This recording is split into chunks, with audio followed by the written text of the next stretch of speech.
Welcome to Sweet Life Beat Life. We hope this video helps. You begin by opening Swiftkey settings directly from the app or long pressing the spacebar to access the menu. Once done, make sure Swiftkey is the active keyboard in your device's system settings, so changes apply immediately. You're starting here because prediction controls are inside the app, not the general OS. If you use multiple languages, keep them enabled. We'll adjust predictions specifically. This step prevents confusion between keyboard layers and ensures the changes you make will take effect right away.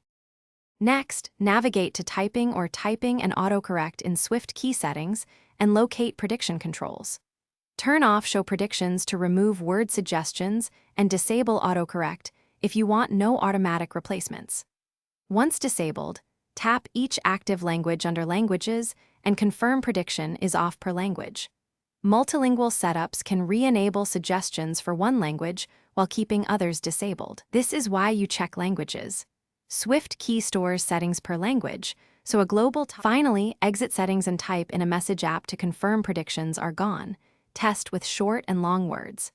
If suggestions persist, restart the keyboard by switching input methods or reboot the device to force settings refresh.